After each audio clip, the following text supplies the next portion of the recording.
Hi, I'm Dr. Mark Brooks, MBE lead. I'm an advocacy lead for Dimensions. So a couple of years ago, it was late evening in October, and I was walking back from home after coming back from work. The next thing I heard was a vehicle revving up, and then some guys shouting, first of all being friendly, saying hi, how are you doing? Then they started calling me names like Mongo, Fatto, Four Eyes.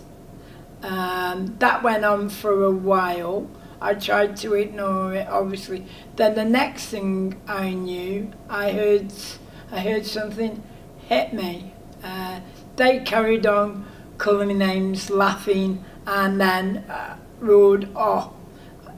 So I quickly walked home because it was dark. So at the time I couldn't see. The street wasn't very well lit, so I couldn't see what they looked like, or the make of the car, or the colour of the car. So I got indoors and then just checked myself. Luckily, it was only an egg. So yeah, I felt fortunate, because as far as I know, it could have been a stone.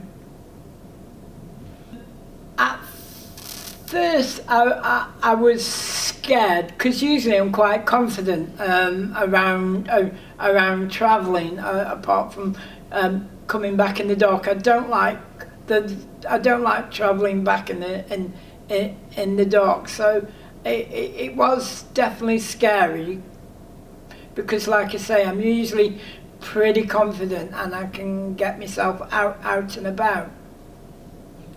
Even before that incident, I always make sure that I don't travel late to back. If I'm travelling on the underground, I make sure that I don't travel in a car, a coach on my own, and I make sure people's around. I also make sure that my mobile phone is on, and, like I say, make sure there's a lot of people around.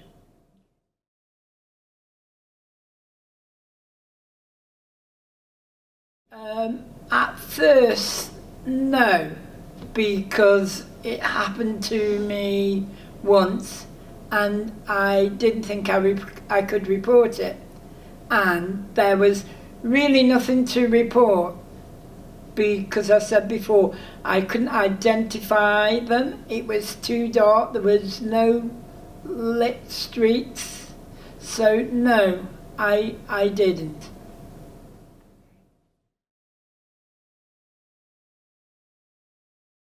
Back at the beginning of 2019, we were asked by Kent Police to do some hate crime training for frontline police officers down in Kent. So myself and Andy did 8 months worth of training to over 1,000 frontline police.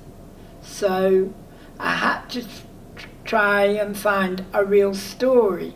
So I spoke to Andy about it, and she said, why don't you tell your story, even though you didn't report it? So hence it was quite funny. I was leading on the I'm with Sam campaign, telling people to report a hate crime, and then me that wasn't.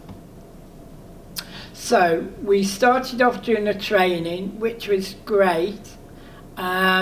And then I started to tell my story.